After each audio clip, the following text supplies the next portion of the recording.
Hey, thank you so much for watching this. I want to share with you something to help overcome procrastination. Now, if you've loved this and if you get value from it, at the end of the video, you can click through the link underneath, and I'd love to share with you a live global telecast where we will actually be breaking down more ideas like this that you can use for your own life and that you can share with others. So first of all, what is procrastination? It's simply when you set a goal and then you get in your own way when it comes to achieving that goal. That's procrastination, where you are putting off the actions that need to be taken. And there's all different types of what I like to call fancy procrastination. This is procrastination that actually looks really good. So for example, you could be needing to do something, maybe you've got to make a telephone call or something, but instead of making the telephone call, you'll start cleaning everything around the house. Or you need to make that telephone call, and instead of doing that, you'll start organizing everything. Or instead of making that telephone call, you'll start planning for the telephone call. There's all different ways that you can procrastinate that actually seem like work as well. You know, a lot of people, instead of starting a business, they're writing a book. And that book is actually a way to procrastinate instead of facing the things that are a little bit more uncomfortable. So let's look at the structure of what's actually happening when we procrastinate, because I believe that if we understand what's happening more, it gives us more clarity. And when we understand it, we've got more awareness, and that gives us more choice and more freedom. So procrastination is essentially, I'm gonna go do this thing, but I don't want to do that thing because that thing produces a certain emotion within me. And it's actually not the thing that I'm avoiding, it's the emotion. It's the discomfort of the emotion that I don't really like. And it's very important to get in touch with what emotion that actually is. For most people, the thing that they are avoiding when they're actually procrastinating is they're avoiding a feeling of anxiety or a fear, potentially the fear of failure. Or for a lot of people, it could be the fear of success, which is another interesting one. These are all emotional experiences. And another way to categorize these are uncomfortable emotional experiences. And so people that procrastinate also don't really like feeling uncomfortable. And so the way through this is to actually rewire our brains to move towards the discomfort. And what we need to know about that is that it's short-term discomfort, not long-term discomfort.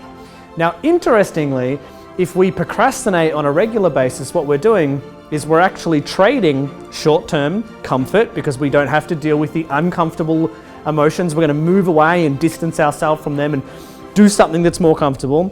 And that's what happens in the short term. But in the long term, we have long-term regret because we don't actually achieve the things that we want to achieve. So we want to swap that and actually want to consciously go in and decide to embrace some short-term discomfort, because then we can have long-term pride.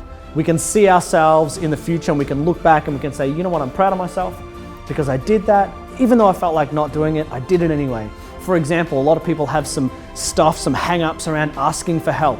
I totally understand that, especially if you've asked for help in the past and someone wasn't there to help you, or maybe they were like a bully or something like that. I can understand why people have an emotional experience where they want to move away from it. Now, when someone wants to learn to ask for help from someone who can actually give it to them, when they first start doing that, it will feel uncomfortable. And they're going to need to push through that discomfort because it won't last. Because eventually, through pushing through the discomfort, the brain will start to rewire and say, this is a good thing. I'm so glad that we're doing this. But in the beginning, it's uncomfortable. So if we're not willing to push through the discomfort, we'll never get the goals that we actually truly want to achieve. So this is actually how to do it. This is how to do it. So first of all, next time procrastination comes up for you or for someone else, because feel free to share this with someone else. The first thing is to pause and to acknowledge the feeling that exists within the body. Check in.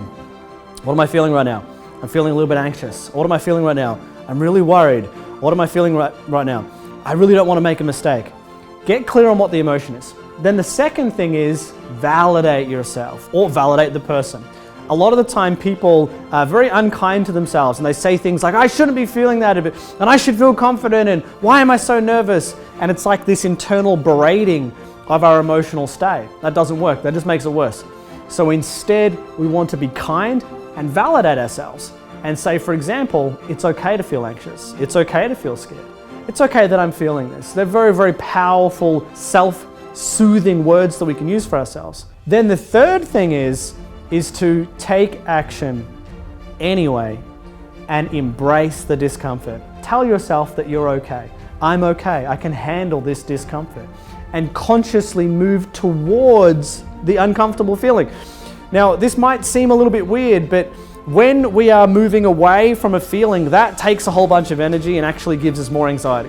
When we move towards it, we start to feel okay, and we'll start to move through it. And what will most likely happen is, in a small amount of time, you'll probably forget that you were procrastinating, or that you felt anxious, or you felt afraid, because you're now focusing on doing the thing that's in front of you. I trust that you find that useful. Go ahead and use it straight away the next time anxiety comes up for you, or procrastination comes up for you, or share it with someone else if you think it would be valuable for them.